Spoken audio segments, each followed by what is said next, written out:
Praise the Lord. Hallelujah.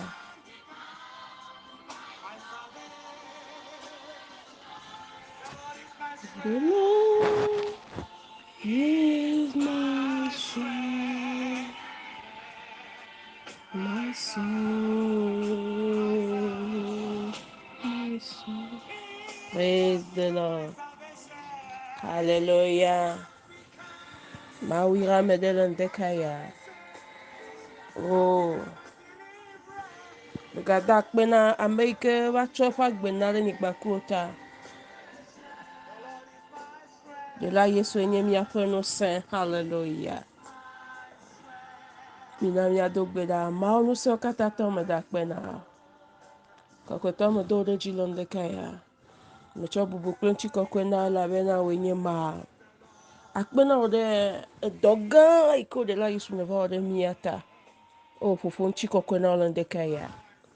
Wenye miapo no sen. Akpena fofo. Bubu klenchi kokwena. Gbogbo kokwe. Enya ikela sion ndekaya wa gbenami. Eye vie ton la otamo dodo.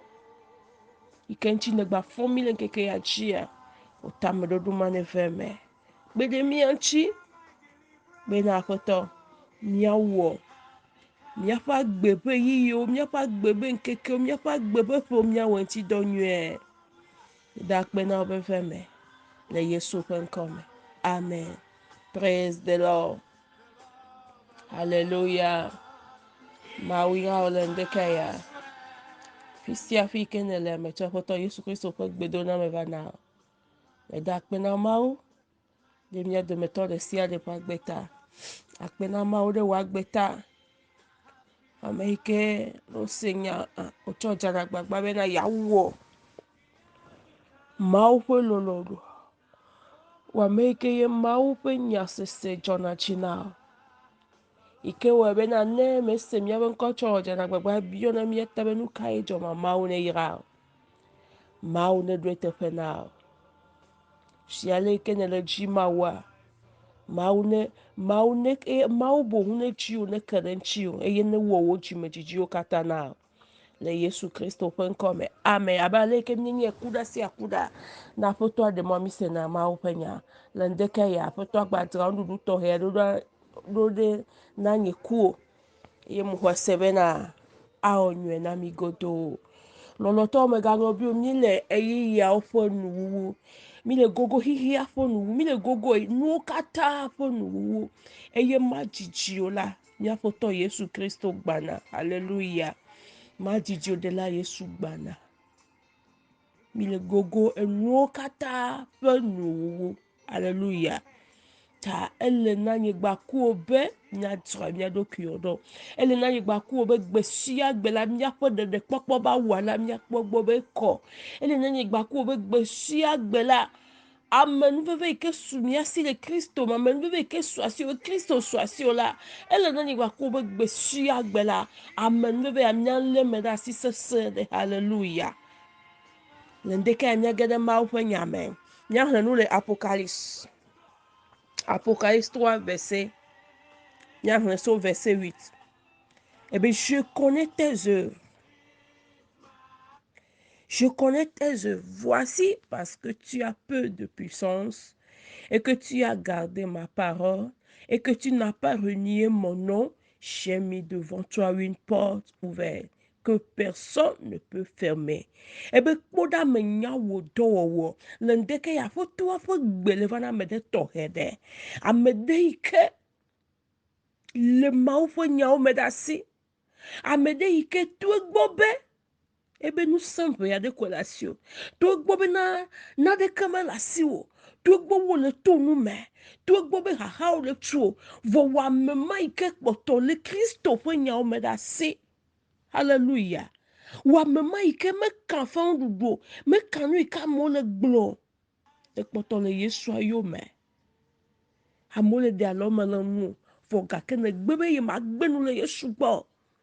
Afotua be me vua gbogade le nkona. Amesia me ikele ntepo o me da side. Gbede ka mautu na fene koe. Hallelujah. mautuna fena me mokwe nenu chila me ntochana megbeto ne le wodo la megbeto nya bo wonu ya ye efantu la lo prime lo glo be wa do amade de ji e ke ma mia po maude ebe ye nya do ike na le wona ye okpea nu yo kata na le one mau nu yo kata me le toa ele ona abe de mau me le kpo ne ele ona abe nu ka o ye lente po o me da si vonu le sese na evo ame yo ka me la gbenyo e me le nyo na mau be na de ebe ile kpo o do kata ebe ile kpo wa gbagba jeje o kata ebe nu yo kata na le wa de ebe ye nya o la mega susu be na de mau me nya gbagba jeje o mega susu be wa nyi jeje ku o te chichi de mau me le kpo ebe ile kpo nu o kata ebe je connais tes œuvres apo to be me nya o do o tebe tu gbo ben tetem la si tu gbo ben na e gama no la si o vo chana gbagba be ya o mau po lo lo tu gbo ben aya le fo chi le chao o le me benuka ya chi apo to anu tu gbo ben na fo mo to amole de lo me le nu o Christo ko hwale ni kele to la gbe o me vo gake apo to abe o poto le ye pe nya o me da si ebe ye nya mau le gbono le ndeke abe ye nya mau le tona mede mau vide ikeye le tonu me le to haha o me be ogbono be ye manata ogbono be na de ye mato yi megbe ogbono be na nu ike le je ma ve ji le kikiamo okpoto le mau me la si mau to ne nyo de mau be ye nya o kata e ya nti de ebe fon chude le no tekpo ebe ye hu agbore de nkona ike amia de ke matu. Eh bien, voici, je te donne ceux de la synagogue de Satan, qui se disent juifs et ne le sont pas, mais qui mentent. Voici, je les ferai venir, se prosterner à tes pieds et connaître que je t'ai aimé. Ame yo kata o di aloma le nu. Ame yo kata o di fonu le nu. Ame yo kata o gbli o di o le kpo o le globe o be yo nye Kristo to vo. Apoto le globe ndeke abena. O le globe yo nye ye to vo o me nye ye to. Hallelujah. Ebe Satan ato yo nye. Tu gbobe be wonto le fo adegbe be yo nye ye to. O le fo adegbe yo nye Kristo to. O le fo adegbe be yo nye maovi gakia. Le ndeke apoto bo menye to. Ebe vonu ike da wenye be. Ne ne ba mo ya nade. Wa va jeklo na o maovi. E wa make poto lente po o medasi. Tu gbobe gbande kpe me la si o. Amole di alo me lenti cha. Ebe nkeke de gbanade. Ya na me mo wa jeklo na o. E ye wa gbobe va maulo. Hallelujah. Ta mauvi le ndeke ya afoto adom do da gbo be le chi de fo wo do ona okata wa gbagba chichi okata ebe ye nya o eye nkeke le da tu fa na eye nkeke agogo nkeke ike afoto le da tu fa na wa nkeke agogo ebe parce que tu as gardé la parole de la persévérance en moi ebe si ale ike ne le ye fo nya o me da si ne le kuku tri ne le vli le ye meta ebe ye chan ya kpota afoto le gbona mi le ndeke ebe haha de da va hihi blibo la kataji se haha de gbana hihi blibo la kataji wa make me jina be wa glonya tepe na yo de mo ma glonya tepe na o le ndeke ya afoto apo gbe na o ya obi haha de gbana hihi blibo la kataji vo ebe wa me maike le nyateƒe me wa me maike le eƒe nyawo me ɖe asi wa me maike ye to gbɔ be ndekpe me le asi o to gbɔ be na amewo le ɖi fɔm le nu o to gbɔ be amewo gble o da ɖe to gbɔ be wòle kpe fu tsa ebe na okpoto le yeƒe nyawo me ɖe asi o le ʋlia ebe wa me ma ɖe haha yi ke gbana xixe blibo la katã dzi ɖe ebe yeakpɔ ta gblɔ be amen le fi sia fi ke ne lea wo mawu vi ke le teƒe wo me ɖe asi ɖomahi wo ya kristoa meganɔ te sesẽ ɖe le me o vo le ŋdeke ya medo ŋusẽ be tɔ lé ɖe aƒetɔ ŋuti elabena haha gã aɖe korona va eva enye haha dzɔ ɖe xixe blibo la katã dzi voa le ŋdeke ya haha de gbana xixe bliboa katã dzi yi ke ye ŋutifafa manɔ teƒe ɖe o yi ke agblɔ be do wa hi duyame ne do le duyame yi duyame a duyame anti fa umda no afi de pepo vo ma wo be ameyo kenye ntepo wo landa ye ameyo kenle ye po nya wo me da se ameyo ko ma gbenu le ye gbo wa de ebe ya like o le haha me ebe ya po ata le haha me to gbo be haha na wa hi bi bo la kata ji fo ka ke apo to abe wo ya na de kama wo fo wo. Praise the Lord. Ebe haha ya ikeda va gba bi bo la kata ji ade oda to do amegbeto vi okpo nyate corona ya ntocha ikeva gaya meye akpa meyo kenye mausu bola akpa meyo kenye mausu bola gaya melo se eye dolele ya na be na enu gede ikeye nya magedo mi la lo me sami me nya gbede ware e dolele ya mautoji hunku na mi mautoji nyu amasia me mautoji nyu amagede amagedo ponku hu be lekenu ya tale kenu ya leke ya eyi ya nku hu na amagede kudo nu gede unchi. Et puis je viens bientôt, retiens ce que tu as. Apo to be machichi o megbana nu ike la si o de ebe le sese de ma o video nya be na de la si wa. Papa mama wa make je Yesu yo me e yo le pefu egbe na de ke me la si o nu ike ndudu ike mi akuvi o mi adu chesu na gbana apo to be ye nya nu mo keke la. Ebe machichi o ye gbana. Vonu ike la si o de. Yesu ike ne hode kasi no nu onye la si o menya. Tu gbobe gbo le gbobe gamele si o. Tu gbobe gbo le gbobe yakle yale si. Tu gbobe gbo ele zeno abe de ma o menya nu te fo wala de ne. Tu gbobe gbo no me gedo le tu ha gedo le tu o. Vo ma ovi. La poto le gbo no le deke abe na de la si o.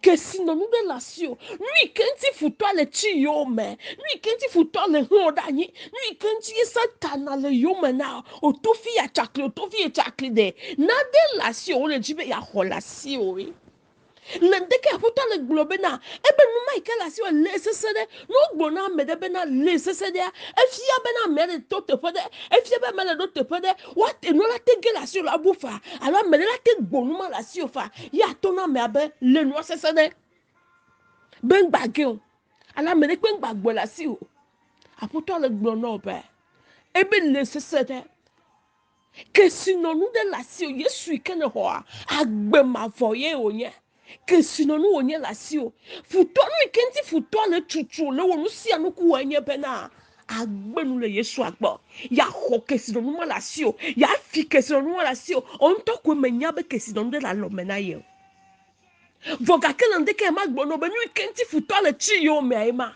e la be na de la sio wo le ti be ya ho Wa puto le gbono le ndeke ya mauvi e wo mauvi fafa wa make nye ntepo la ne mau le gbono le ndeke ya be ebe lese sende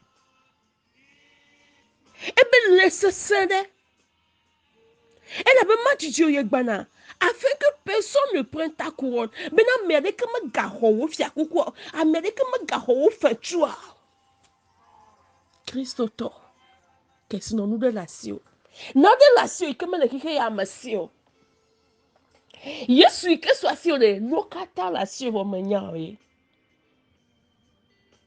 enu ike la mosi lo fu adegbede na de la si ike wo ike ye egbe ne ma oba no kata ya yo over na wa la yo over no bobode na de la si o ma ovi Kristo ike no kwa kesi no nu onye la si o